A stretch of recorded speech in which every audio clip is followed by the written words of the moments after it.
Welcome to Fitness for the Rest of Us, the podcast that travels the back alleys and side roads of the fitness world and examines the way exercise intersects with mental health, personal development, culture, and more. I'm Jessica Callis. I'm a social worker, peer supporter, power lifter, and nap time advocate. I'm Peter McQueen. I'm a personal trainer, a writer, and a lifelong student of the obscure corners of life. If you've ever felt like an outsider in fitness culture, this is the place for you. We're here to celebrate all body types and fitness levels, helping you find what works for you. No pressure, just progress. Here we are. Hello, here we are.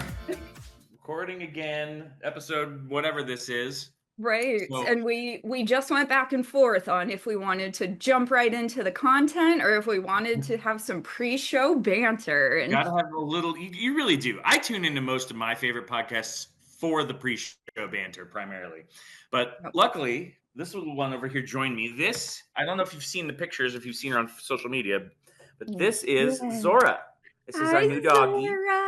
She's some kind of, we don't even know what. So pretty. But we're thinking she's got some kind of hound dog in her because check out all of this. Oh, yeah. Oh, those right up there on her skins. forehead.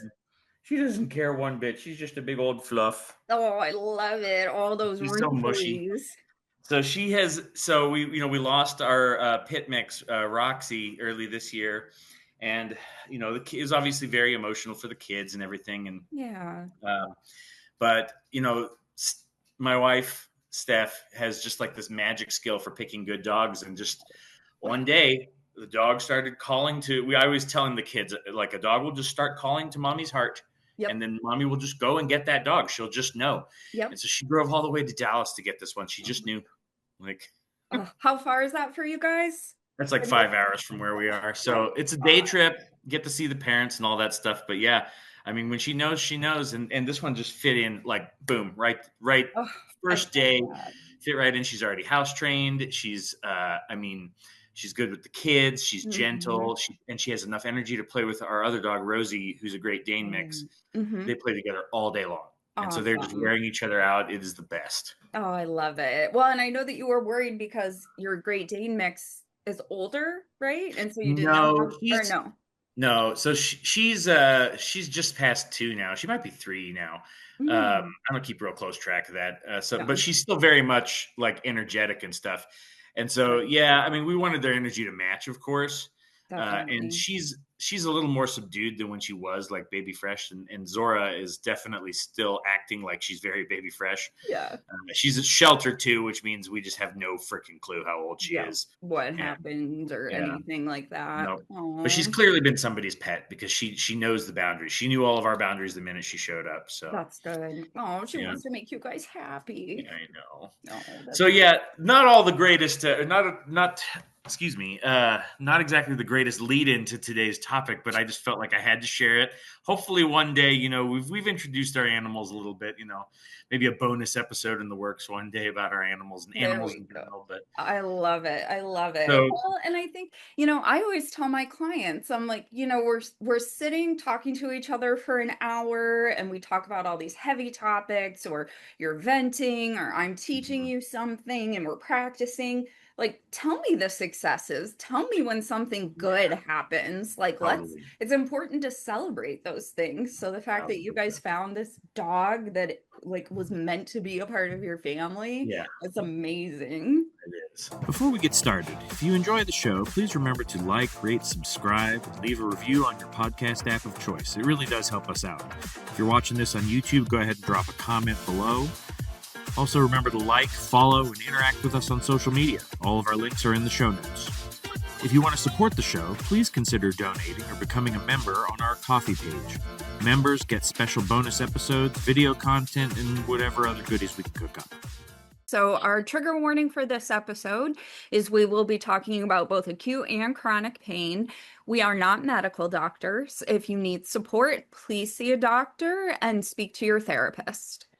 Today, we are going to talk about pain, and that is going to cover a lot of areas. We've talked a little bit about how, you live with chronic pain, and I've, maybe bumped up against the idea of pain in the gym and things like that. So we're going to kind of dive into it. I want to start with you, and you've given us your story and stuff. So why don't you just kind of start wherever you think is best.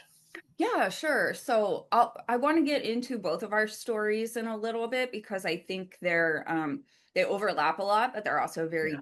But they're different. very different. Yeah. Yeah, yeah. And so I think, when we talk about pain, it's one of those things that everyone just kind of says pain, but they don't like, what does that actually mean? Like, it's such a That's common true. word, but we don't like, how does it work? How does it Well, impact people? and So, I talk in the gym too, the difference, like, how, can you feel the difference between pain in a muscle, pain in a joint, pain, whether it's deep, whether it's superficial, that kind of stuff. So yeah, there's obviously more to it than just the common definition.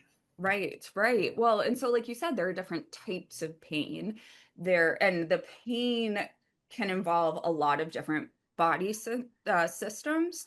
And so Hmm. typically when you're thinking about a pain, you're thinking about a peripheral nerve that is sending a signal to your spinal cord that is then connected to your limbic system saying, ouch, like Yeah, this is a stimuli that I do not like and it right. hurts.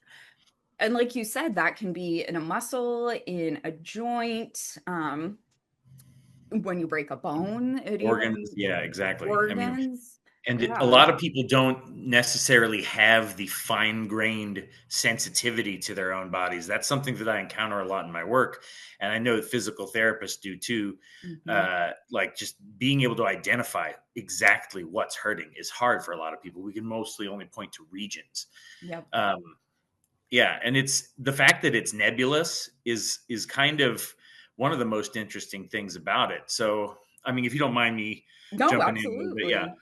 Uh, we had been talking about, you used the word holistic for how you evaluate pain, like, and how Mhm. you talk about it and think about your pain. And I had kind of tossed around the word the biopsychosocial model because that's what I had learned from working with my mom, and it's relevant to what I do. But the as I understand it, and feel free to fact check me here, as I understand it, the major assertion about pain right now in all the related fields is that pain is primarily a neurological phenomenon. Mhm. So it's mental, psychological, but it also has biological either implications or causes. Mhm. And then it also has social, like, behaviors that are associated with it, like Yes. fear of movement and pain avoidance behaviors and things like that. And Yes. so when I reference that to people, the way I explain it, the way I kind of like bring it into the gym is I'll be like, hey, have you ever been cutting lemons and all of a sudden, ouch, there's a paper cut that's probably been there for hours and I didn't Yeah. even know about it. But you were able to have tissue damage without ever experiencing pain from whatever little cut that was until you added some more pain. Yeah. And then, you can also have pain without tissue damage too. Like, if you have, an old injury that has healed, well, that tissue is not damaged anymore, but your body artificially lowers the alarm threshold, and pain is like your brain's alarm Exactly. threshold. And so, Mhm. and then once that happens to you, once you have something that hurt you, and then your body remembers it, and by the way, this works for both physical and mental pain. Yes. Your body remembers it and artificially lowers your tolerance to uncomfortable stimuli. And Yep. that's what I learned from the biopsychosocial model, is that it's that complex of a conversation between different factors in your life. Exactly. And I think you brought up a really key point when we're differentiating an acute pain or an injury versus Mhm. chronic pain is like you Yes. said, if it's in your shoulder and the alarm has already gone off that you have shoulder pain, Mhm. your shoulder kind of stays heightened and like prepared for the pain to come again. And that Yeah. can happen long term. With chronic pain, Right. is your threshold, your tolerance for that pain decreases over time because you've been expecting it and you almost have this anxiety around being in I was more going to say pain. the behaviors drive the self talk, and Mhm. the self talk increases your perception, and the Uh, perception dictates the behavior. And people get stuck in this vicious loop. And it's mhm. not hard to see how, when you add opiates to that Yeah. situation, how that loop just gets so out of control. And Mhm. so, another thing that I tell people a lot is that you have to listen to your body, but you also realize that that's a two-way conversation. You can Yeah. speak back to your body. Mhm. And in my practice with the type, I'm only ever dealing with subclinical pain.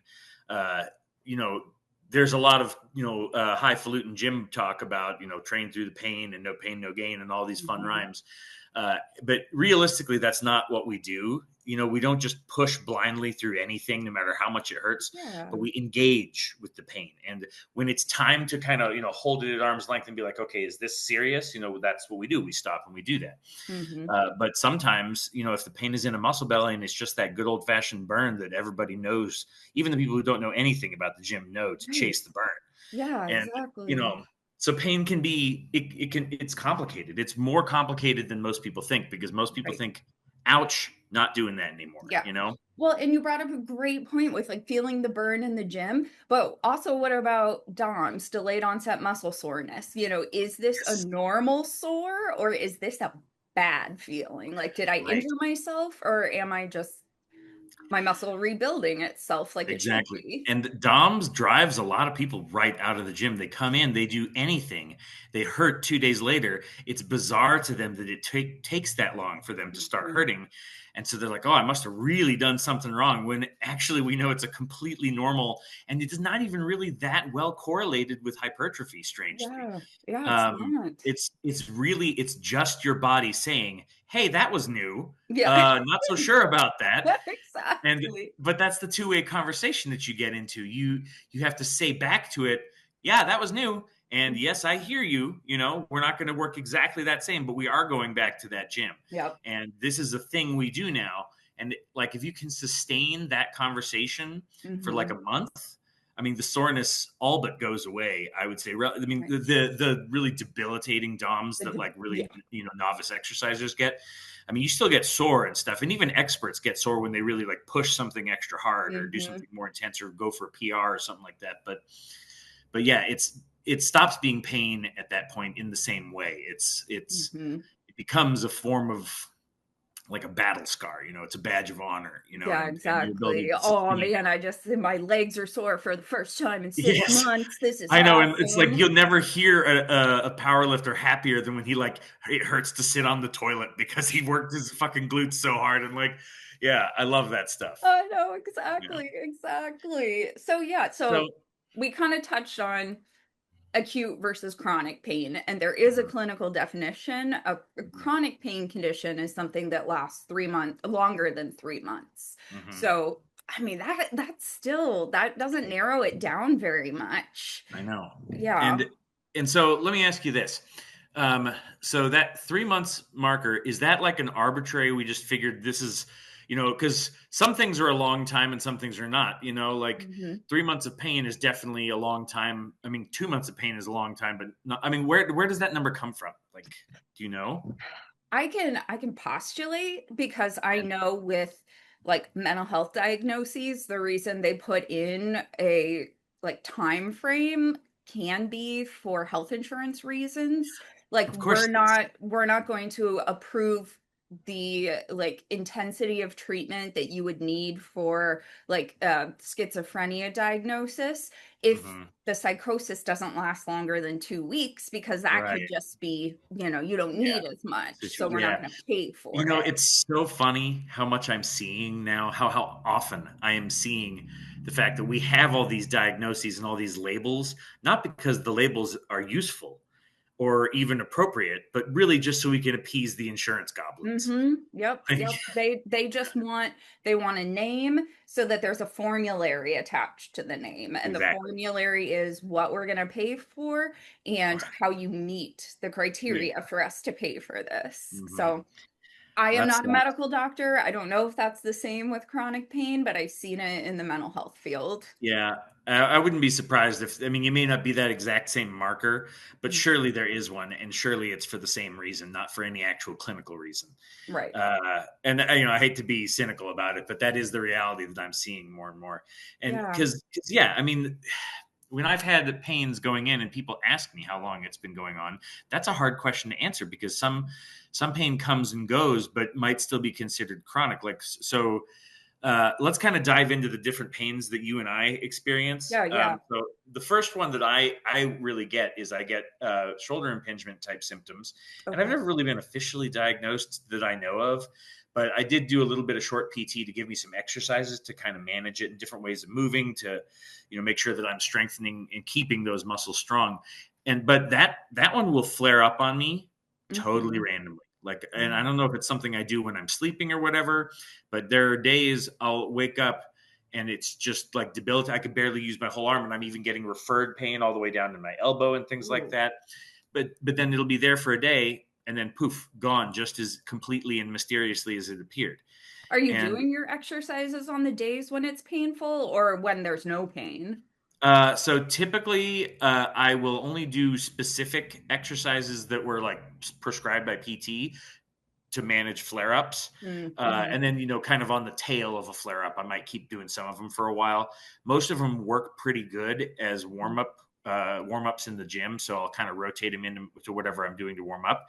But also most of the time, doing like upper body pressing helps my shoulder pain. I don't really know why, I think, but it feels like, I get a pump in my shoulders, right? And it feels like it just kind of squeezes everything back into place, like it's packed, like something that's densely packed in like foam, like when you're shipping stuff. So that's kind of, I feel like that's what happens for me. Interesting. But so there's clearly some kind of, there was at one point some tissue damage, and I actually know how I damaged this one. It's actually a funny story, brief aside. So we were watching a Great Dane from one of my other cousins on the other side of the family, not our shared side, but she had a Great Dane, and they were moving from house to house, and they need someone to watch her for about 3 months. So we did, and during that 3 months, my youngest brother came over for a visit, and we had a nice visit, and everything was fine. And then he was saying his goodbyes, and he was standing in our open door, and this Great Dane just bolts, right? And then our little pity mix, who was around before Roxy, sorry, I said that wrong. Our pity mix, Roxy, who was around at that time, just like, oh boy, is this what we're doing now? Let's go. And she burns out of there. And then our like little good-hearted border collie that we had at the time, Smitty, is standing there like, Dad, you're breaking the rules. A border collie. I know, it was the ultimate border collie moment with her. But so I was immediately panicked, and I am just the most senseless person in a crisis. And so I just bolted out after these two dogs, even though there's no way in hell. I was 315 at the time, zero athleticism. Like, there's no way I was going to ever catch up with them. And I eventually kind of cornered Roxy. There was like a transformer here on one side and a kind of a hedge over here on this other side. And she was a little bit cornered. I was like, and for whatever reason, I decided I'm just going to try and tackle this dog. So like, I mean, I get full airtime, like feet, full body off the ground airtime. And she just steps to one side, and then I land like this, 315 pounds of me, chest full of Mother Earth. And obviously tore something in my rotator cuff, but didn't deal with it, didn't do anything with it. And so now it's healed, but there's probably some scar tissue. There's probably some chronic inflammation, all these things. So that starts pushing on stuff. And that explains the referred pain and all that stuff. And so that's something that is probably going to be around in some form forever. But it's not really chronic pain because it flares and comes and goes. And what makes it come and go is probably situational. It's probably sleep positioning. I just don't know because I'm not awake. Anything that will like impinge on your shoulder long enough to create muscle inflammation almost. Like you said, it could be sleeping or repetitive movement. Right. Yeah. And I've had repetitive movement injuries. When we had that border collie Smitty, they say if you're gonna have a border collie, you have to give him a job. And the only thing that we could do was to play fetch. So I played fetch for like 2 hours a day with that dog, like in little 15-minute spurts. And I gave myself freaking tennis elbow, just chucking that ball over and over again. My gosh. So, but both of those things would not be considered chronic pain. Is that correct? Those are different. I think with that basic definition, no, that kind of like you were saying, it's acute pain from a chronic condition. Because it's not pain is a symptom, not the primary ailment. Yeah. And that's why it's so odd because something like that would qualify you to have some sessions of PT. But like if you have a chronic pain condition, then your insurance would probably continue paying for PT. Like instead of okay, you have 6 to 12 sessions. Well, you can have like a session a week for, however long this condition lasts. So talk about, we've kind of been over it before, but talk again about the pain that you deal with, and feel free to include any recent changes because I know you've had some recent, stuff. Yeah. So, I don't even remember if I said this, but really the chronic pain started in junior high. And I would voice it. I would like ask to take off from school because I was in pain. And I would tell my mom that I was in pain. And she thought it was just growing pains. Like I would Sure. complain and cry because my knees hurt. And then I would be like, oh, my back hurt. Like it feels like I have body aches from being sick or something. And so she would let me take a day off here and there, but she would always tell me, you're too young. You're too young. Like Yeah. it doesn't hurt. Like you're just growing up. Don't worry about it. And it just continued. And then other symptoms started developing, like depression and brain fog and different things like that. So it wasn't until 2017 that I saw a rheumatologist, and she said that it's fibromyalgia. And that's because I had all of the different, what do you call those? The autoimmune disease marker tests. I Yeah. had like the broad spectrum of those completed. They couldn't find anything. I've even recently had some genetic testing done, and there are some possibilities, but it's like, is it ruled out everything and it's fibromyalgia, or ruled out everything and it's POTS? Because those are like the two things Yeah. it's come down to Well, now. and both of them are kind of diagnoses of exclusion, aren't they? They Which is a fancy are. way of saying this is what we call it when we have no clue what else to call it, right? Yeah. Exactly, Yeah. exactly. And the only way for me to be able to tell the difference at this point is Mhm. to like keep a blood pressure log to see if going from sitting to standing dramatically changes my blood pressure. And I'm just like, you Really? know what, whatever. Like I mean, the everything treatment's the hurts. same either way, right? It's find a way to live Exactly. with it, right? Yeah, Like, exactly. So I'm yeah. just not concerned about it. I've also had what started as acute pain and became chronic pain most recently in my abdominal wall, which took them forever to figure out it was abdominal wall and not an organ. Um, so I'm currently, what am I? 2 weeks? No, longer than that. Yeah, about I three, had I think. surgery on the 7th, so is that 3 weeks Yeah. now? Yeah, about 3 weeks. Yeah, so I'm 3 weeks post-op. So now I have that trauma from the surgery and the acute pain of like post-op, Yeah, just decisions. incision, things getting moved around, nerve damage. So it's nice Did because I've they experienced everything. Yeah, you really have.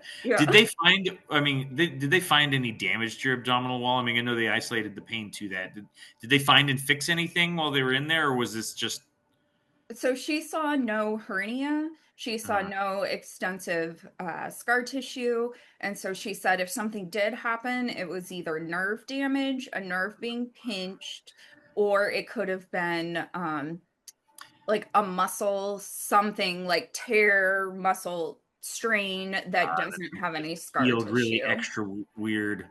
Yeah, Yeah. interesting. It's now you got all those nerves shut down now, right?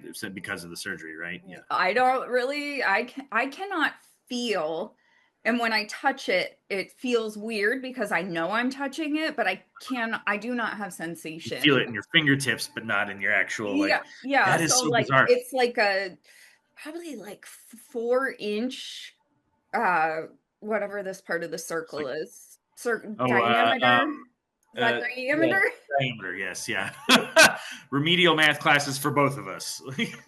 I was just baked during geometry. I don't Oh my goodness. remember high school I actually did really geometry. good at math until I got to calculus, and then poof, all my math skills just disappeared. Like Gone. it was a bomb that blew up all my math skills. I didn't even make it to calculus, so good Oh, job for you. all Um, right. so yeah, like a 4 inch diameter around my Mhm. belly button, which is new. I have a Yeah, new, never before used belly button. very interesting. I know, so I can't feel anything around there. So yes, the nerves are dead and will take Well, 6 to 12 months to come back. but so they, I was going to ask. So it is going to come back and refill. You're going to grow new nerves, right? Yes, yes, your And nerves regenerate. And so that is um that's part of the interesting thing is now those nerves don't have the memory of that acute abdominal pain that I was having. So hopefully that has yeah, changed kind of the neurological environment on my abdominal wall. I'm glad you used that word because memory is like exactly what it is. And if you Yes. think about like your nerves are made of more or less the same stuff that your brain is. I mean, obviously, there's a lot more stuff in your brain than just neurons, but But yeah, I mean, it's neurons all the way down. And so obviously they can't remember things in the same way that we remember facts and ideas and life experiences. But they do develop patterns, and patterns are a kind of memory. And you've probably heard the phrase neurons that fire together, wire together. It's stuff that I hear it in not behavioral science, but like behavioral addictions and stuff like that. And yeah, I mean, it's the same with movement patterns. It's the reason they say it's like riding a bike. I mean, riding a bike is a movement pattern that once remembered, your brain doesn't even really have to do the remembering. You hop on the bike and your body remembers. And so, I mean, it's really pretty easy to prove that the body has some kind of memory, and it's pattern recognition. Right. And I see that same kind of pattern a lot. My mom has talked to me about this, but women who have like a traumatic birth experience, which is almost all of them, by the way, because birth is incredibly traumatic. But whether it's C-section or vaginal delivery, there's terrible trauma to the abdomen and pelvic floor. And even just being pregnant, even if there were if we teleported the baby out of there or something, like just the expansion that you go through is traumatic to the abdominal muscles, and like your linea alba has to stretch to make room and all that stuff. And afterwards, after that abdominal trauma, you see a lot of women kind of get this like slightly hunched inward turning, they turn inward at the knees, and they take on this protective posture. And there's emotional things that come along with that. And it's supported and fed in a lot of ways, I think, by the task of caring for an infant, which is a doozy of a task.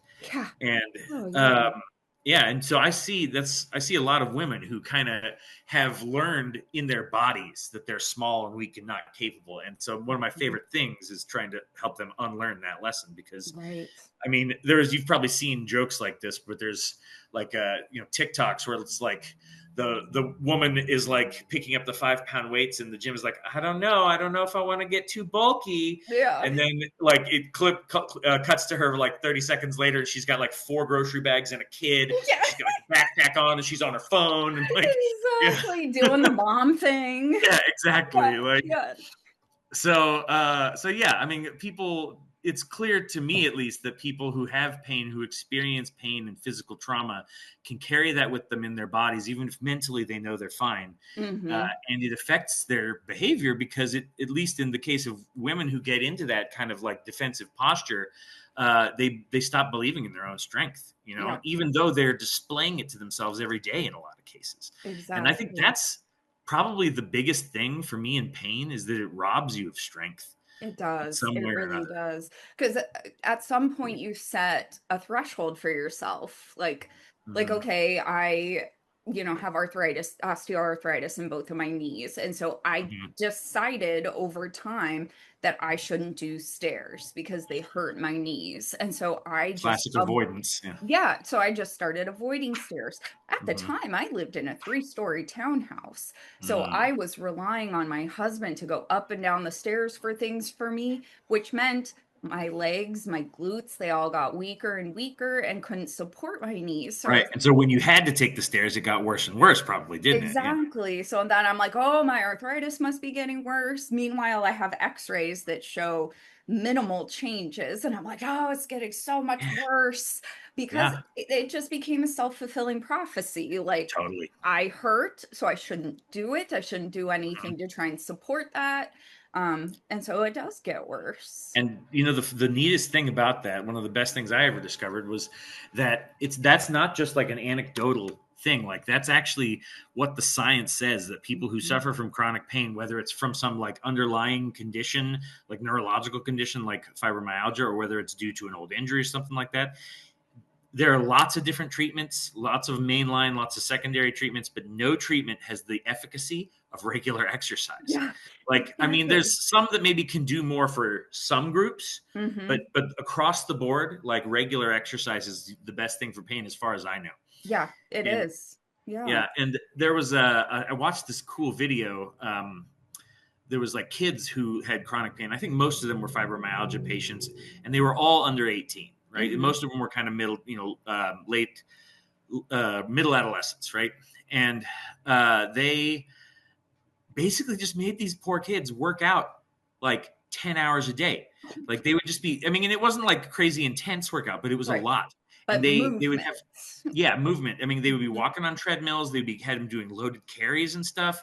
And then they had them swimming a ton because that's really easy on the joints. Yeah.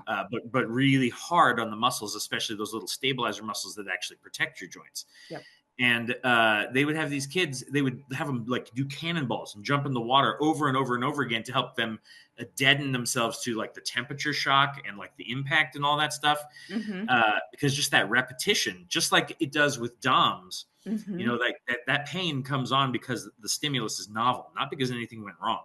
Right. And once the stimulus ceases to be novel, the pain stops. Your brain stops sending that signal because it realizes it's not getting anywhere. You know, because it's almost you know what I like to say about that? It's because your brain is the laziest muscle in your body. Yes. And if Yes, it can stop sending a signal, it will stop sending a signal. And it is, you know, and we overall are remarkable at using the smallest amount of energy possible to do everything. But no part of us is more remarkable than the brain. Yeah. And it shows up in the funniest ways because people can be living in absolute abject misery. People can be literally like living in their personal hell. Yep. And like won't do anything because the brain is so lazy. Exactly. It's just like, nope, this is where we live now. Yep, exactly.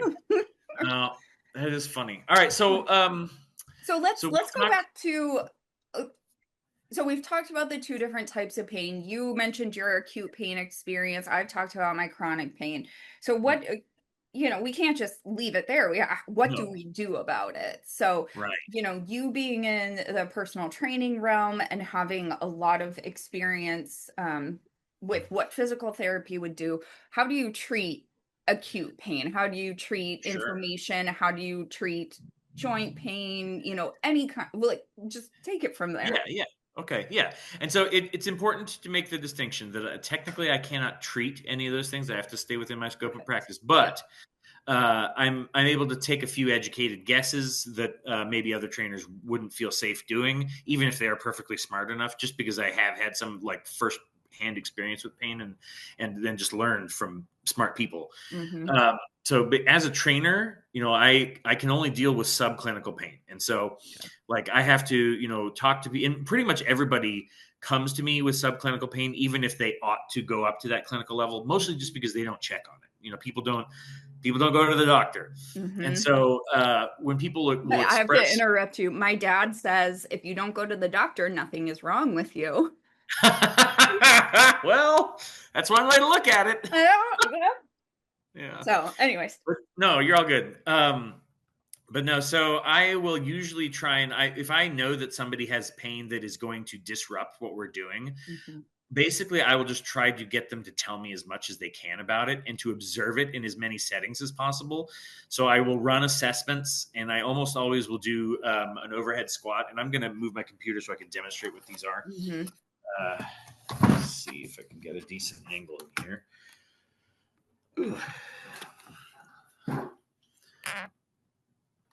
For those of you listening on Spotify or other podcast platforms, we encourage you to go to YouTube to see this demonstration. Great. Well, so can you hear me okay back here? I can, yeah. So the overhead squat. So first thing I really do is I just look at their posture, and sometimes I tell them, okay, stand there like you're going to be like you're waiting in line at the bank or something. And so I'll just have them stand there in whatever is like a comfortable pose and see if they make the effort to straighten up. And if they make the effort, well, then I at least know that they can, right? Yeah. And then overhead squat, I have them put their arms above their heads. I'm still not at a very good angle back here, but arms above your heads as straight as you can, are parallel at about hip width, and you squat down as low as you can without discomfort or pain. And the two things I'm looking for are whether their knees, you're not going to be able to see my knees. Let me adjust it down here.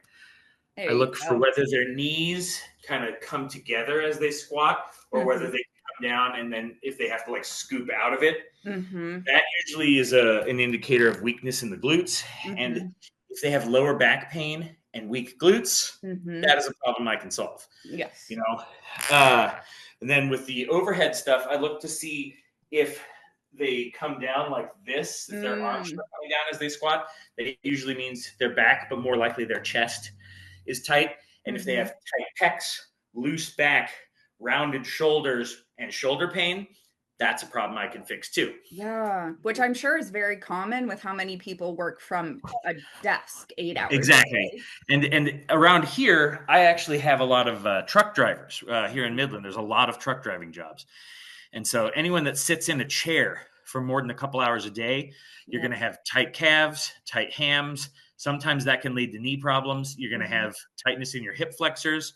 You're going to be tight in your chest, and Yep. your neck is going to be moved forward. That's almost everyone has those things. But where a lot of trainers get caught up is they start to think of themselves like clinicians. Especially, I don't want to talk bad about NASM, but NASM or NASM, they have a really strong emphasis on corrective exercise, and a lot of their material does kind of make people think that they're going to come out and be these miracle workers, right? Gotcha. It forgets to highlight the differences between subclinical and clinical pain, and Mm-hmm. it doesn't make as big of a deal of trainer scope of practices. My first certification was through ACE. Yeah. They had like a whole section of their book about like the legalities of personal training and your scope of practice, such to the point where I kind of got too afraid and erred on the other side, where like I wouldn't even Oh. do partner assisted stretching because it's Mhm. technically a laying on of hands, which Yeah. is a protected Which thing. is a physical therapist. Exactly. Or a masseuse, Yeah. can lay hands. But yeah, I will grab somebody's shoe and help them get a quad stretch these days. I'm not afraid to Right. do that anymore. But Uh, that's a really good point too, is that whether it's an acute injury, acute pain, or a chronic condition, pain mhm, should, like we talked about at the beginning, holistic management. mhm, We talk about that with mental health, with substance use, but it should also be considered with any kind of physical trauma, not just mhm. emotional trauma. Yeah, In that you need a multidisciplinary team. You need a personal absolutely. trainer. You might need a physical therapist, a masseuse, a And therapist. having physical therapy and personal trainers, like the job we do is not so different. It's just that they take on people who have much more complicated situations than what Mhm, I am qualified to even look at, and bring them up to the point where they can get through their activities of daily living, whatever that is for them. And mhm, then the personal trainer picks up where that person leaves off and gets them to some kind of athletic goal or appearance goal or whatever they think that they can get. And a mhm. lot of the people that I work with really just need that sustainable habit in order to manage their health, but also in a lot of cases manage their pain. Like Right. I've got one client who has pain that flares up every now and then in her hip, and hers is definitely emotional. Like Yeah. in no way qualified to make that call, but the personal training relationship is very personal. We talk about our lives and everything, and she has expressed some of the frustrations of her life to me, and I know Mhm. that when she's going through particularly rough seasons, that hip flares up every single time. So And there actually is research behind that in the mental health field. Because yes. so women's center of gravity is in their hips and men's center of gravity is in their shoulders. And so Mhm. wherever our center of gravity is where we tend to hold our emotions. And this is researched by doing body scans with people when they're feeling anxious, when they're feeling depressed, and saying, where do you feel your depression? And you scan your arms. Do you feel it in your arms? Do you scan it? You scan your shoulders. Do you feel it in your shoulders? And so there is some research that says when women experience emotional pain, they will feel it in their hips. Interesting. That is so interesting. And a And body I scan is different. I just want to say this because especially people with chronic pain should know the distinction between a body scan, which is just checking in that part of the body, versus muscle relaxations, which is right. Yes. tightening and releasing. And you can do both at the same time, can't you? Do you Correct. agree? You can. You Because can. when I do yoga sessions, we usually end with something that is essentially progressive muscle relaxation Mhm. combined with a body scan. Because Yeah. I like to tense the muscles one at a time and then release that tension. And Mhm. we have a whole ritual that I like to do that's also got some kind of meditative language with it too, and it allows me to Nice. kind of kill a lot of birds with just one stone. So Perfect. Yeah. yeah. So yeah, I mean, I do run across a lot of people with pain of a lot of kinds, and I mean, I tell them always up front, like what I can do and what makes sense for me to do, Hmm. and but because I have the background that I do, I am much more ready to push when it's time to push and when it's safe to push, and I am also much more ready to refer somebody out when it's time to do that. I mean, I know when something butts up against my level of expertise and be like, okay, this is beyond my pay grade. You know, you need to go here. And I'm still working on building a good referral network. Because that can be a tough initial connection to make. But you know, it's just one of those things. And I've learned where some of the good people are in good offices and junk like that. So I can at least give people good names. And but I mean, and then the other thing that I do is people who have this pain and who have seen, you know, have sought the real treatment for it, or who are on some kind of pain management medication, I can make sure that they faithfully repeat whatever is managing their pain. And I can work that into, or find things similar enough to, you know, whatever they were prescribed. Because there's a lot of, for me, you know, I have these kind of nerve glide things that I do that help my shoulder pain, but on a day-to-day basis, any kind of pressing movement usually keeps it, you know, if I'm not hurting, as long as I'm pressing something a couple times a week in some challenging weight load, I probably won't flare up unless something random happens, you know? So I take whatever works for me and what helps me manage my situation, and I try and just give it to other people as much as I can. Absolutely. Well, and you proved a very good point that with any kind of pain, the best medicine is movement. Because like you said, if you're pressing a couple times a week, your shoulders flare up, stay kind of at bay. They do. Yeah. And that movement is medicine, something I say to a lot of people all the time. And, you know, it may not be the number one, like, nuclear option medicine for any one particular condition, but it treats every condition I've ever heard of. Like, there's no, I mean, even people who like go missing limbs. I mean, they've got PT that they're doing with the stubs and stuff like that. Like, exactly. I hope that's not an offensive. I hope that's not an ableist term. Whatever they call that isn't an ableist word. Yeah, I would not be able to speak to that, but me neither. But I want to anyway. Somebody correct me if it turns out I just accidentally used a slur. But no. But the point is, though, that even when you think people should not be moving certain parts of their body, like beyond like an acute break. I mean, even once you've broken it, you need to start moving it again, like pretty much immediately, you know? So that was the thing right after, you know, I have a hip to hip incision right now. And the doctor, first of all, I was sent home same day. You really don't stay in the hospital anymore for things, because they want you out and moving. First of all, the risk of infection is really high if you stay in a hospital, so they don't want to have that happen to you. But then she's like, I want you walking around the house that day. And so I would get up, and I had someone stand next to me, and I was hobbling around hunched over like you were talking about. So very first day, move. I mean, that's great though. And the thing is also, if somebody can fulfill that request, it's a really solid prognosis too, you know? I mean, it's if you can get up and moving after a surgery, you're probably going to be just fine, you know? And I think it speaks a lot to the movement you're doing before surgery, because people don't they think of all these other pre-op things. I need my blood work. I need to, you know, stop eating at this time, whatever. But I was trying to walk as much as I could right up until the day before my surgery. And then my 2-day post-op appointment, she's like, God, you're moving around so great. This is wonderful. So that's great. You know, the movement that you do pre-op is important. So totally. Okay, so, you know, another thing, I know that you talked about this a little bit. So you know, you're looking to help with this subacute pain.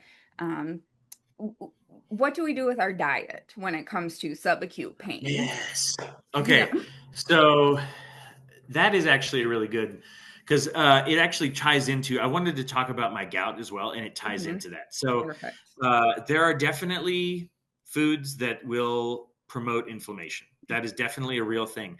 I don't think it is quite as much of a big scary monster as most people will make it out to be. It is very trendy to bash on sugar and all that stuff. And I don't really, in moderation, there are no blacklisted foods for me. And that partially that's privilege, dietary privilege, if you want to call it that, because I'm not allergic to anything and blah, blah, blah. But for most people, everything is fine in moderation. But almost anything in excess can start to feed these bad patterns that result in inflammation. The only exception really being like raw vegetables. You can use as much of those as you want. Oh, yeah.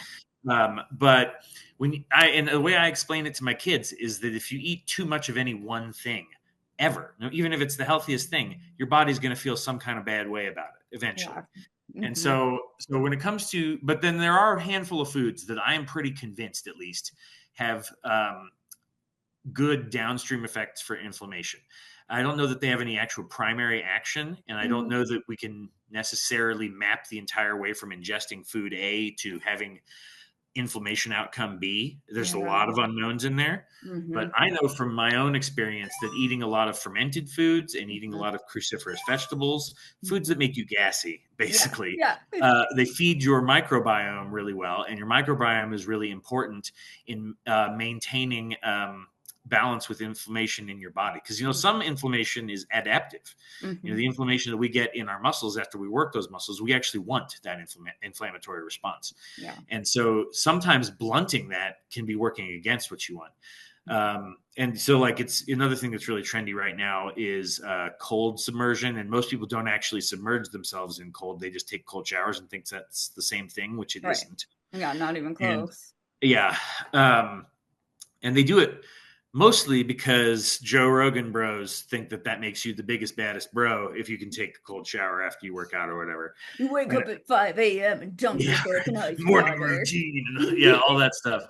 But the thing is with cold submersion, the reason that serious athletes do it is because it can help with acute pain and the repetitive injury stuff that those athletes deal with. I mean, if you're running like a freaking linebacker, or not a linebacker, excuse me, a running back, that shows you what a sports guy I am right there.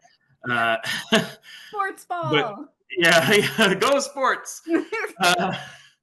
But no, I mean, the repetitive injuries are what those guys are doing that for. And because not only is he doing something harder with his joints than you've ever done with your joints, but he needs to go do it again next Sunday. And if he's a baseball player, money. Yeah, exactly. Well, and think about the what a pitcher goes through. I mean, how much force is directed through those joints to get a ball going in the 90s, and and so those guys, it makes sense. Those guys, the removal of the pain stimulus is more important than blunting the hypertrophy effect.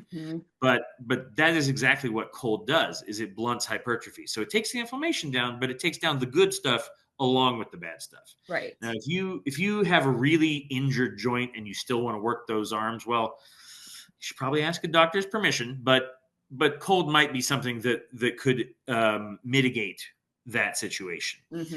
But to return back to diet, like the anti-inflammatory foods that I eat, like it's more about just my own N=1 experience, and I don't even really know as many of the ins and outs of the science. I know that turmeric, it's got an R in there. I'm not sure if you're supposed to pronounce it or not. I think it is turmeric. Turmeric, yeah. I know when you pair it with black pepper, it's supposed to have really powerful anti-inflammatory effects. So I just made up a big batch of sauerkraut. The fermentation and all the beneficial microbes from that is supposed to be good for inflammation. And then I also mixed in a bunch of, fresh raw turmeric and a couple of big peppercorns in there to get it all kind of going. And it's, for one thing, it's freaking delicious. That sounds really good. Yeah. I've been into the fermenting thing. And it started off as that. That's what I read a book called The Gut Brain Connection, and it's been a few years. I couldn't really speak very much to the book now just because I've learned a lot of other stuff that overlaps with it, Right. But he did make a big deal about how regularly including anti-inflammatory foods, whether they were fermented or from cruciferous vegetables. And there's a couple other categories. I wish I'd come prepared because and maybe that's the kind of thing we could put in show notes, like a list to link to a list of some anti-inflammatory foods. Yeah. But for me, fermenting just turned into a hobby now, and that's the main reason I still do it. But I also, ever since I've been more aware of that kind of stuff, ever since I became more aware of my gut microbiota, or whichever gut flora is the term I usually use, I have not had as many shoulder flare-ups. I haven't had any gout flare-ups. That was the other thing I wanted to talk about is gout, because gout is very related to diet. And the traditional wisdom it's funny, gout's like an old timey disease. Ben Franklin is the person you think of when you think of gout. And they used to say that it's from eating too many rich meats and drinking too much beer and things like that. Because back in those days, that's what rich guys did. They had access to those foods. But I think more importantly, they had access to too much food. Yeah. I think being obese is probably a huge factor. And technically, I am still obese, even though I am a lot healthier body composition than I once was. Um, but I know for me, like things like beer do not trigger gout flare ups. Yeah. And I don't eat a lot of red meat in general, just because I prefer chicken in most contexts. But I have not ever noticed any correlation with red meat consumption or fried food or any of the traditional things, the traditional like rich meals that are usually talked about.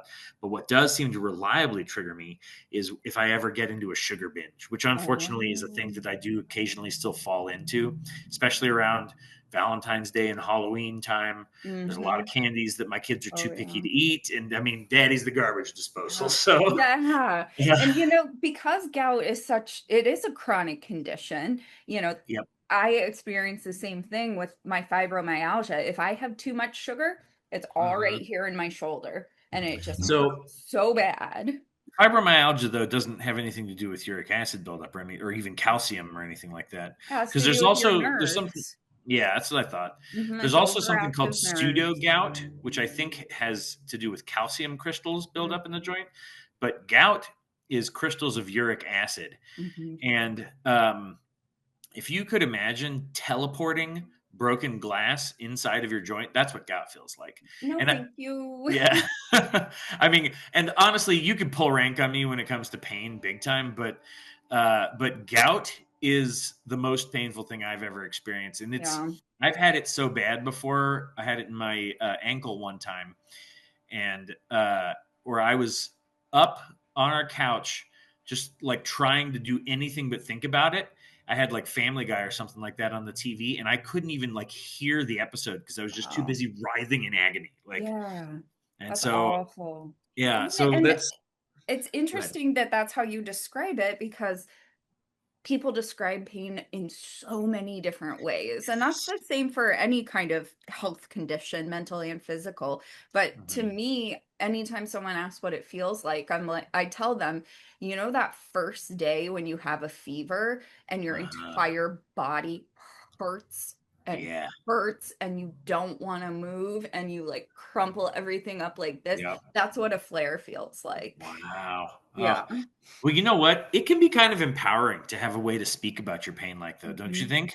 I absolutely think because so. it validates you. Yeah. Just to be able to express it through metaphor or whatever. That it's not the first time I've trotted out that broken glass metaphor, and it's actually not that far from the truth. It literally is like shards of crystals and stuff. But yeah, because like we want to feel seen when we're in pain. We want people to see us, even if we know that they can't do anything to help. Like there's something valuable there. There is. And so that's kind of what I wanted to talk about today was, treating chronic pain holistically. That's my favorite word. And not only in the mental health space, but I also know, like with your mom and physical therapy space, the gold standard for treating chronic pain in the mental health sphere, in the physical therapy sphere, has become cognitive behavioral therapy. And what that means is your thoughts, your cognitions influence your behavior. And if you can restructure your thoughts, the thought is that you can then shape your behavior to have a different outcome. So I took this really interesting CBT for chronic pain course, and it outlines specifically 12 sessions. You have 12 sessions that you will start on your chronic pain mental health journey and have a clear end. Like that's what I love about CBT is that's what they have for everything. Like, oh, you have anxiety? Here are 7 sessions and here's step by step what you do. It's one of the most researched, empirically based methods to treat conditions. So with the CBT for chronic pain, the very first session is talking about your history of chronic pain, putting it to words, like how would you describe this pain? And then figuring out with that arbitrary 1 to 10 scale, is that what works for you? What does a 1 look like? What does a 10 look like? Or how do you Mm-hmm. describe a flare up? How do you describe a good day? So it's putting words to how you're feeling and getting it out there. So Well, and because giving you tools too, because like you're calibrating your own pain scale. That's really powerful. I didn't know that. yeah, and so, you're not only calibrating your own pain scale, but then, like I said, you're forming words to put to the pain. And like you said, that's super empowering. And Yeah. sometimes it's difficult for people. And, they may just get through describing chronologically what's happened to them that first session, but then it's something you go back to as you start restructuring your thoughts. Mm-hmm. So after you do that, you can kind of choose which direction you want to go. You either start with mapping out your thought patterns to see how they're impacting your behaviors, or you work on activity pacing. So, yeah, both the cognitive and the behavioral side. So, what you do with your cognitive side is you track any negative, recurring, or automatic thoughts. So, for Mm-hmm. me, my automatic thought was the stairs are too painful. I don't take the stairs. So then I need to look for the evidence for that. So I went up the stairs and it hurt. But where's the evidence against that? Well, when I Mm-hmm. was working out a lot, it didn't feel this pain. So then what is a helpful thought that you can have? Well, in that case, my helpful thought would be if I can get to the gym more consistently, I will not have pain. Maybe the stairs won't be painful anymore. Right. That's really neat. So then what is the behavior that you take to help change your automatic thoughts? And the behavior for me would be go to the gym 2 to 3 times a week. So Yeah. Yeah. that's how a thought restructuring process goes. There's multiple Very worksheets useful. that like are columned. Like I have two different ones that I use with people because sometimes they're responding to an event. And so we want to see what event is preceding this automatic thought. But other Mm-hmm. times you just jump straight into, okay, clearly the event is you're in pain when it comes to Right. chronic pain. So we Yeah. don't need to start there. So after you work on your thoughts, you talk about activity pacing because so much of chronic pain is feeling debilitated, not being able to move. But Mm-hmm. what can you do? So even if you're having the worst flare of your life, like if you were having the worst shoulder flare that you've had, what can you do that day? Yeah. Like, I mean, I could still probably, I know just with my own shoulder pain, like it's usually in one, not the other. I've never had it in both at the same time. And so, like, yeah, I can usually get through everything personally. But like, if I were having a gout flare up There in you my go. foot, Hmm. so that makes it very, very hard to get across a room. I mean, I'm in a room that is maybe from diagonal to diagonal, maybe 20 feet right now. Hmm. And that might take me a full minute to cross that Yeah. when I've got my foot because you have to take and place each step. And so what I would do is I would organize like, okay, what do I have to bring with me over to the sink? And how many jobs can I get done while I'm standing there? Because as long as I'm not moving, I can kind of shift my weight off of it and it's Hmm. still not comfortable, but I can stand it. Right. And so, yeah, like you have to pace yourself and organize, what you're doing and very intentionally in order to work around it and still, and you do feel, I feel empowered. Like I actually had a Hmm. gout flare up when I was painting my old house in Yeah. Arkansas. Yeah. And I was a little bit of just a tough nut about it Right. because I had to be. I mean, I just didn't have time to sit Right. around, and sitting around doesn't really help with gout. That's the other thing Yeah. is every change you make, sitting, standing, moving it, massaging it, leaving it alone, everything helps for like 20 seconds and Hmm. and then it stops. Yeah. So you might as well just be moving around anyway because then you get Yeah. stuff done. And so that's a huge part of activity pacing is first, like something that is a flare up situation. What can you do on a good day? What do you need on a bad day? So with a Yeah, what's gout the flare up, minimum? do you need to use a cane so that you're not putting Right. weight on that foot? Yeah, and I used to have crutches for that very reason. Yeah, exactly. And so it's the same with most chronic conditions. If it's the same pain every day, then you're just Mhm. looking at what can you do right now. Yeah. And the big thing is when do you need to rest and what does your rest need to look like? Like for my fibromyalgia, my rest needs to look like laying down. For some Yeah. people, it might be just sitting. I need to be fully sprawled out laying down. Mhm. So it's defining your rest, defining your baseline movements, defining your flare ups. It's really just looking at how do you get through the day while being the most active as possible. Man, that sounds really helpful. Yeah, it is really helpful. And so then, by the end, you're really just focusing on a relapse plan. Yeah. Some people say, oh, if you talk about relapse, you're just a self-fulfilling prophecy. Never believed that. Never The believed that. best thing to do is have a plan in place. So, Yeah. if you are going to have a gout flare up, like you said, where you're laying in agony on the couch, okay, what's your plan for that? Yeah.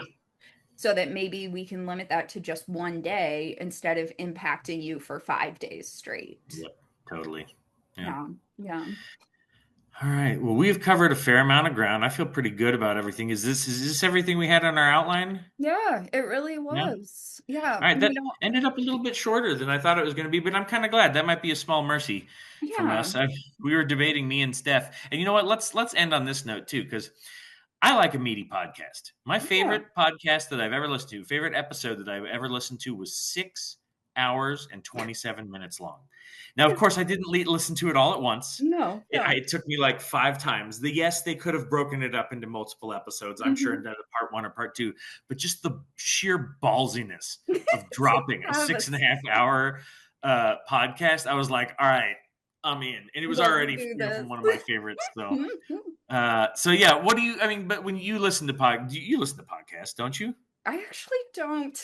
Oh my god! And now you're on one. Yeah, All right. I've never. There goes all your credibility. I know, right? I have none. I have nothing to compare this to. Yeah.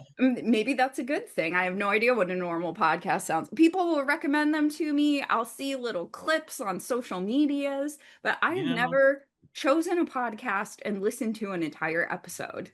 You know who you would love? I'm going to make this rec and I'm going to name drop it, and hopefully maybe one day she can hear it.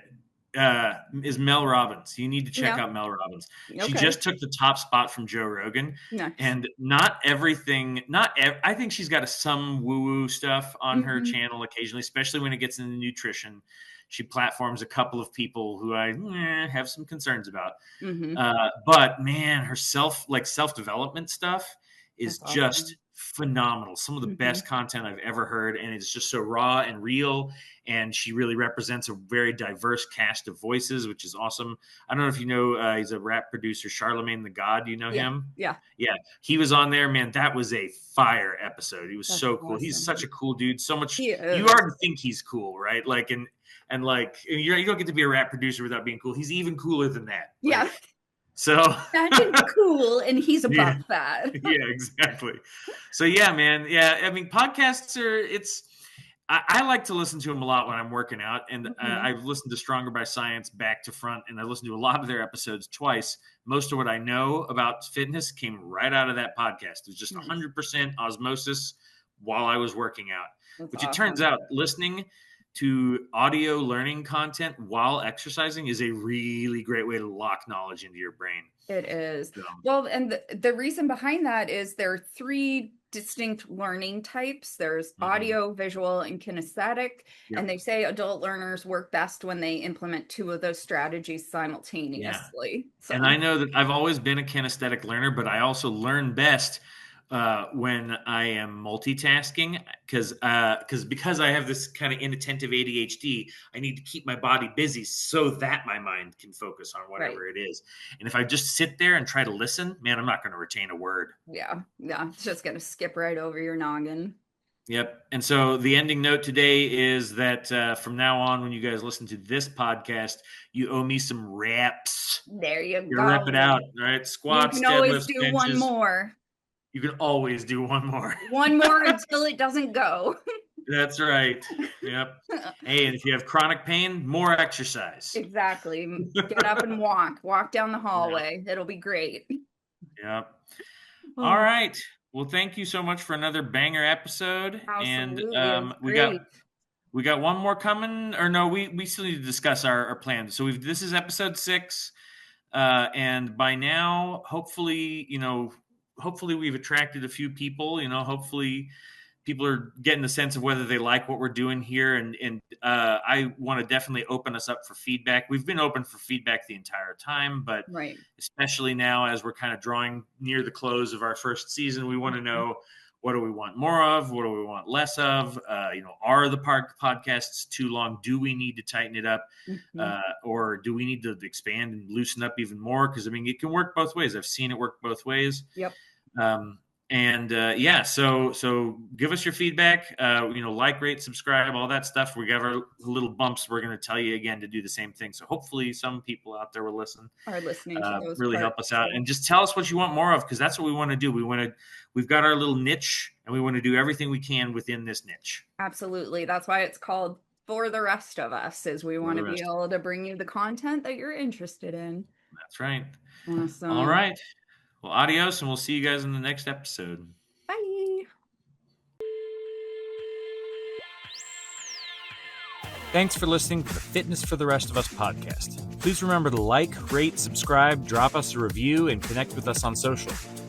Please also remember that we are not medical doctors or registered dietitians. We're not even really experts. The information discussed on this show is presented purely for entertainment and educational purposes and does not constitute medical advice. You should always consult your doctor before making any changes to your nutrition or physical activity habits or your mental health regimen.